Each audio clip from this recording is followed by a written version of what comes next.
welcome back to my channel. Today I thought, seems it's coming up to Christmas week, and I thought I would do my top 5 Christmas movies. So I'm not going to do a top 10, and I know this might sound a bit blasphemous and all that this time of the year, but I don't mind Christmas movies, but they're not my forte, as I say.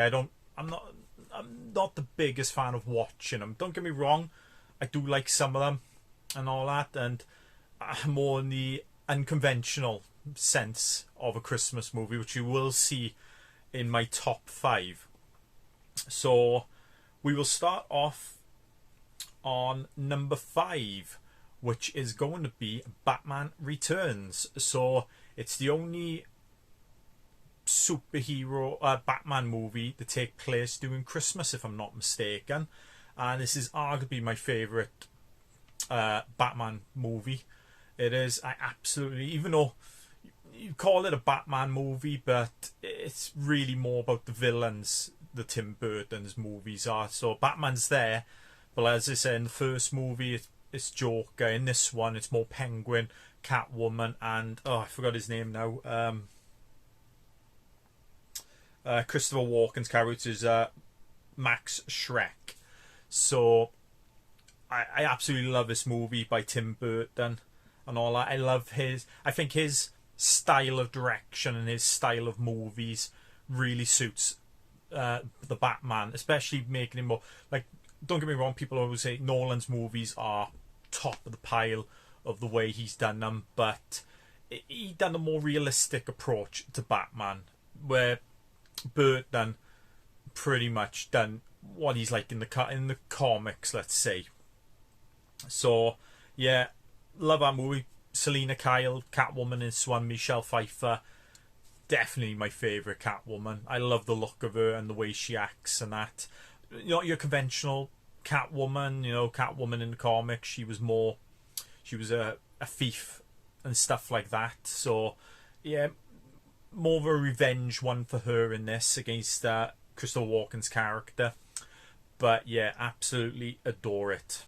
So coming in at number 4, and it's going to be one of my favourite horror movies, Black Christmas, the 1974 one, not the abominations they brought out later on, the other two or three they brought out.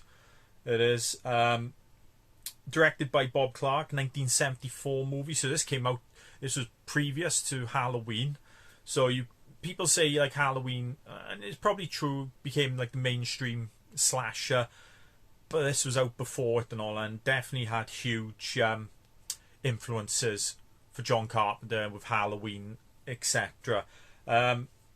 Comes with a few actors that you're going to know of: Olivia Hussey, Margot Kidder, who obviously Lois Lane, Superman movies, and John Saxon, which you've seen in Nightmare on Elm Street, etc. He's been in a lot of movies himself. Yeah, a little bit about the movie is a stalker or slasher hides his way in a sorority home, rings him up, terrorizes the house, and it is really a who is it and all that. You're kind of guessing throughout the whole movie and all that. You know, obviously spoiler galore. The main character, Olivia Hussey, who plays Jess Bradford in it, she thinks it's her boyfriend, so she kills him at the end of the movie, not knowing it actually wasn't him. It was like the person you call Billy all the time. He calls himself Billy and that, so he's still alive. Which gets me to the point of, as a YouTuber, Dave McRae, probably know him and all that. He is very popular and all. Talks a lot about Halloween, but he does love Black Christmas. Him and a few other people did a brilliant fan film sequel to this movie. So it's only a short, I can't remember how long it is, 40-50 minutes and that, which brings back a couple of the old characters from that movie, or one or two I think, and a few others. But it is a really good sequel to this, which hopefully it finished on a cliffhanger. Hopefully they'll get the money to continue filming it, doing the rest of it. So definitely give that a watch. I think it's Me Billy it's called. So I definitely recommend you watch it as well as watching this movie. This is one of my favourite horror movies, which takes place during Christmas. So yeah, excellent. So coming in at number 3 is another horror movie, which is the 1984 Gremlins. So absolutely love this movie. About a boy, Billy Peltzer, whose father, played by Hoyt Axton, buys him a mogwai. Tells him you all know what I'm guessing you all know what Gremlins is about. Buys him a mogwai, says don't feed him after midnight, can't put him out to light, and the sunlight's deadly to him, and don't get him wet. But unfortunately he does. Probably Billy Peltzer is probably the worst person to keep a pet, because he pretty much does all that in the first day or two. He does. So all havoc plays loose then around the town. And so this film's directed by Joe Dante. I love this movie as much as I like Gremlins 2, but that's a full-on goofy movie. But it's still a fun, goofy movie.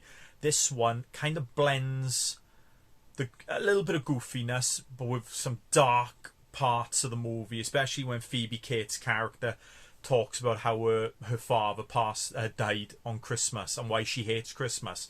Also, when the mother is getting attacked by a couple of gremlins. There's really dark moments in this movie. Brilliant music as well. And I rewatched it last night. I rewatched it recently, and it still holds up. Brilliant movie. Don't get me wrong. There's some special effects obviously dated. You know, this was made in 1984 after all and all that, so it looks dated now and all that. But still, brilliant thing. And Gizmo is still one of the cutest creatures ever to come on TV, on film. So coming in at my number 2 is the 1990 classic movie Home Alone. So this is probably only going to be my proper, as you can say, proper Christmas movie on my top 5 list.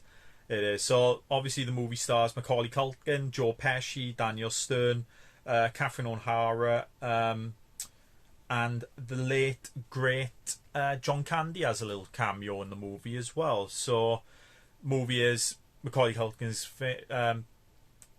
character gets what's his name again? Sorry, Kevin McAllister has a little row with his family and wishes he was on his own for Christmas and that. And come the next day, unfortunately, their family forget about him and all that for going on their trip. So he is home alone. But you have Joe Pesci and Daniel Stern's character who are burglars. Say that right. And he's got to protect his house. So very great movie, funny as hell it is. Can be a little bit dark when you think about it and all that, because it is Joe Pesci's character and Daniel Stern's character do really want to kill this kid.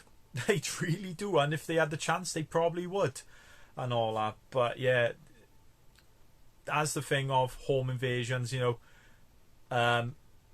one of the best comedies around here. Definitely my favourite real Christmas movie, which you know what it's about. But absolutely adore this thing. Have you heard they butchered it with, not butchered this movie, but they did a remake? I haven't got around to watching it and I don't think I will. I saw the trailer for the new one and it did look god awful, it did, and I can't put myself around to watching it. I might, just to see what it's like. I will put myself through it just to see what it's like. But I absolutely love this movie. It is directed by Chris Columbus, who, if I'm not mistaken, he did write the screenplay, I think, for Gremlins as well, if I'm not mistaken. Have a quick look at that.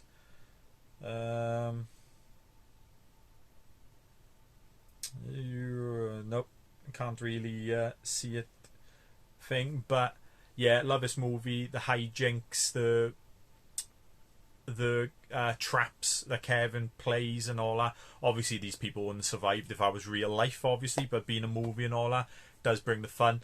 I do like Home Alone 2 as well, and I do a little shout out for that as well. But to me, it's similar to what Ghostbusters 2 did. It's kind of just a carbon copy of its original movie, but set in New York. It's a beat for beat same thing really and all that. And Yeah, but still, that is a fun movie as well. And as I said, for Chris Columbus, he did write Gremlins as well. And that. So yeah, that was my number 2. And coming in at number 1, it's Die Hard. This is the top of a lot of people's probably Christmas. I know it's a big argument. Oh, is this a Christmas movie? Ain't it a Christmas movie? It takes place around Christmas. They're having an office party. There's Christmas decorations around. To me, it's a Christmas movie. I don't care what other people think. That's my opinion. If you don't want it to be a Christmas movie, that's fine by me and all that. Everyone's entitled to their own opinion. It is. As I say, opinion is subjective. So nobody's right and nobody's wrong. So obviously the movie stars Bruce Willis, Alan Rickman, Bonnie Bedelina, Reginald VelJohnson. So directed by John McTiernan, who done some absolute belters in the part. He done this, Predator, Die Hard with Vengeance. I think he did The Long Kiss Goodbye as well, if I'm not mistaken. That's an underrated action movie as well. Another Christmas-based action movie. But yeah, John McClane's character has to save his wife in an office. He goes to see his wife on Christmas Eve, I think it is. I think it takes place on Christmas Eve. To try and patch things up because they've had an argument. But she's in this party. She's for this big firm. Terrorists come and take over the building, and he's stuck there trying to rescue them, dealing with the NYPD, not the NYPD, but Los Angeles, I think, police force and the FBI, etc. and all that. This is arguably the greatest action movie of all time. A lot of people probably say T2, but I love this more than T2 personally. I'll tell you why. They got Bruce Willis at the time was a comedy actor. He was in I can't remember the TV show he was in at the time, so they didn't really want him. But he is, when you look at him, he does look like your average guy and all that. He weren't your Arnold Schwarzenegger or Sylvester Stallone or Dolph Lundgren, etc. You know, all the big muscle men of the time of the 80s and that. He looked like just a regular guy and all that. And Alan Rickman as well, late great Alan Rickman and all that. But his first movie role, if I'm not mistaken, he was doing all Broadway plays and stuff like that before this, and he just knocks it out of the park, being arguably one of the greatest villains of all time as well. All the rest of the other characters as well play brilliant roles as well. It is the wife, the Reginald VelJohnson, who plays Al Powell, Sergeant Al Powell as well, who's brilliant in it. Yeah, the villains are great and all that, and I absolutely adore this movie. I think the action is set in it just in a building and that, and one is still getting renovated on certain floors as well. Gives it that little bit extra in the movie. It does, and yeah, it's definitely one of my favourite movies of all time and my favourite Christmas movie. So that's my list. That's my top 5 and that. A couple of shout outs for obviously National Lampoon's Christmas Vacation. It's a cracking movie as well. One of my favourites because it always reminds me when I was a kid and all that. Santa Claus the movie, 1980. I did write down 1985 movie. Dudley Moore and John Lithgow in it as well. I always loved that movie. A Nightmare Before Christmas. Some new ones like Krampus. I love that movie as well. It is. But that's my top 5. They're pretty much my go-to every Christmas if I am watching Christmas movies. It is. So obviously Christmas Day will probably be Home Alone. That'll be my thing. I'll definitely watch Die Hard before that as well. Probably on Christmas Eve. I will. But yeah, that's my thing. If you like this video, give it a thumbs up. Leave a comment below and tell me what your top 5, maybe top 10 Christmas movies are of all time and why they're your favourite. And if you'd like to see more videos, I guess, please subscribe to my channel. And Merry Christmas, you filthy animals, and a Happy New Year. See ya.